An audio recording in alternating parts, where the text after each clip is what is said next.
Pengertian fikih lingkungan hidup. Fikih merupakan pembahasan ilmu yang membahas mengenai hukum-hukum yang sesuai dengan Al-Quran dan As-Sunnah yang dibahas secara terperinci. Lingkungan hidup merupakan ruang yang ditempati makhluk hidup yang berhubungan timbal balik, yang unsurnya terdiri dari semua unsur benda, energi, situasi. Ekologi merupakan ilmu yang membahas mengenai hubungan timbal balik manusia dengan lingkungan sekitarnya. Dari uraian tersebut dapat disimpulkan bahwa fikih lingkungan hidup merupakan aturan-aturan mengenai tingkah laku manusia dalam berperilaku dan berinteraksi dengan lingkungan sekitar yang sesuai dengan Al-Quran maupun hadis. Dalam definisi fikih lingkungan, terdapat 4 hal yang perlu dijabarkan. Yang pertama yaitu adanya seperangkat aturan perilaku di mana aturan tersebut dibentuk untuk mengatur perilaku manusia dalam interaksinya dengan alam. Aturan-aturan tersebut diwadahi oleh hukum-hukum fikih seperti al-wujub, an-nad, al-ibahah, al-kiruhah, dan juga al-harmah. Maka dari itu, seperangkat interaksi tersebut mengacu pada status hukum perbuatan mukallaf. Maka dari itu, seperangkat interaksi tersebut mengacu pada status hukum perbuatan mukallaf dalam interaksi dengan lingkungan hidup. Apa sih yang dimaksud dengan perbuatan mukallaf itu? Jadi perbuatan mukallaf adalah perbuatan di mana manusia wajib mengikuti segala perintah agamanya dan juga menjauhi segala larangannya. Kedua, dalam definisi fikih terdapat kalimat yang ditetapkan oleh ulama yang kompeten.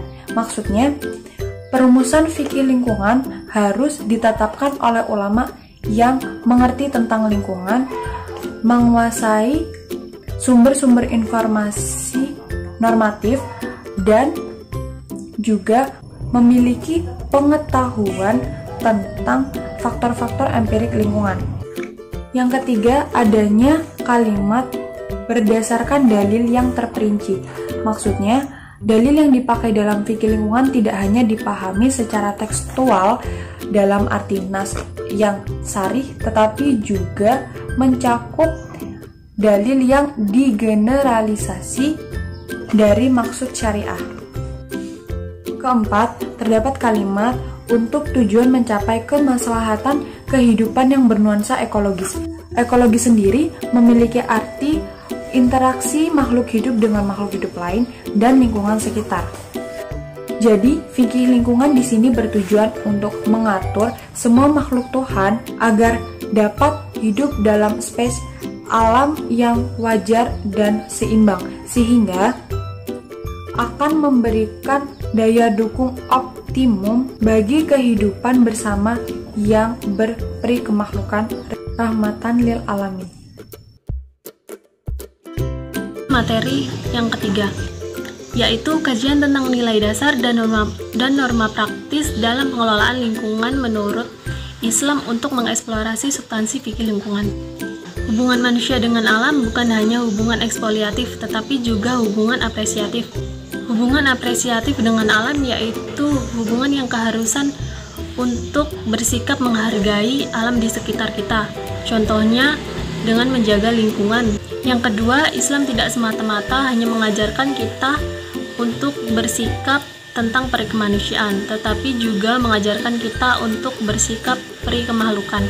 Bukan hanya kasih sayang terhadap manusia, tetapi juga kepada alam, tumbuhan, hewan, dan jenis-jenis tumbuhan yang ada di sekitar kita.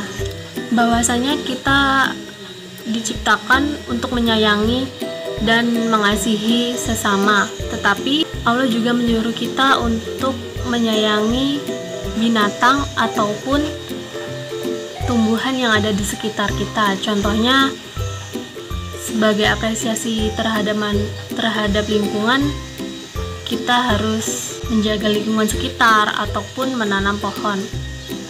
Yang ketiga, semua makhluk manusia, binatang, tumbuhan, dan planet-planet atau benda yang ada di muka bumi ini melakukan sujud dan bertasbih kepada Tuhan, atau beberapa yang menjelaskan tentang perilaku kita yang mengharuskan untuk mengasihi sesamanya, bahkan terhadap benda mati sekalipun. Yang keempat adalah prinsip muhtaram, yaitu prinsip yang menghargai atau memuliakan sesama. Jadi kita sebagai manusia diperuntukkan untuk menghargai sesama yang ada di muka bumi. Secara garis besar, ilmu fikih mempunyai 4 sektor. Yang pertama, rubu'ul ibadat, yaitu hubungan makhluk hidup dengan Allah sebagai khaliknya. Yang kedua, rubu'ul muamalat, yaitu yang menata hubungan manusia dengan sesama manusia untuk kebutuhan sehari-hari. Yang ketiga, rubu'ul munakahat, yaitu yang menata hubungan manusia dengan lingkungan keluarga. Yang keempat, rubu'ul jinayat, yaitu yang menata suatu pergaulan yang menjamin keselamatan dalam kehidupan. Contoh dari fikih lingkungan pada pembahasan toharoh. Toharoh artinya kebersihan atau membersihkan diri dari hadas dan najis. Contohnya, apabila kita terkena kotoran ayam ataupun terkena air liur anjing, kita bisa menggunakan air dan tanah yang suci untuk membersihkannya. Air dan tanah termasuk dari lingkungan, jadi kita sebagai manusia harus merawat dan menjaga air dan tanah supaya tetap bersih dan suci. Baik, untuk materi yang terakhir yaitu konsep dasar fikih lingkungan. Ada beberapa konsep dasar dalam fikih lingkungan. Yang pertama yaitu konsep riayah albiah, yang kedua konsep kewajiban kolektif, dan yang ketiga kewajiban-kewajiban ekologis. Pada konsep riayah albiah ini dijelaskan bahwa setiap perilaku yang kita lakukan dalam menjaga dan melestarikan lingkungan merupakan suatu keharusan yang harus kita laksanakan sebagaimana yang telah ada dalam ajaran agama Islam. Apabila kita telah berbuat jahat terhadap lingkungan seperti mencemari lingkungan ataupun merusak alam, merupakan suatu penistaan kita terhadap ajaran agama Islam dan diharamkan bagi fikih. Untuk yang kedua yaitu konsep kewajiban kolektif, di mana dalam konsep ini upaya pelestarian lingkungan itu melibatkan banyak pihak. Mengapa demikian? Karena dalam menjaga dan melestarikan lingkungan kita pasti membutuhkan yang namanya lembaga-lembaga tertentu seperti pemerintah dan sebagainya. Kemudian yang terakhir yaitu kewajiban-kewajiban ekologis, di mana dalam kewajiban ini kita bisa mempunyai beberapa komponen.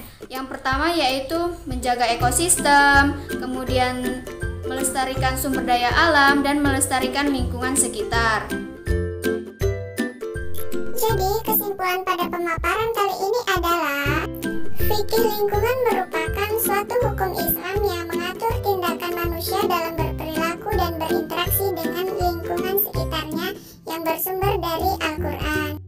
Tujuan fikih lingkungan itu sendiri adalah untuk mengatur semua makhluk Tuhan agar dapat hidup dalam space alam yang wajar dan seimbang. Contoh kaitan antara fikih dengan lingkungan yaitu terdapat pada toharoh, di mana toharoh mempunyai media dalam bersuci yaitu air dan tanah. Kemudian konsep dasar dalam fikih lingkungan itu ada 3. Yang pertama konsep riayah albiah, yang kedua konsep kewajiban kolektif, dan kewajiban-kewajiban ekologis. Demikian pemaparan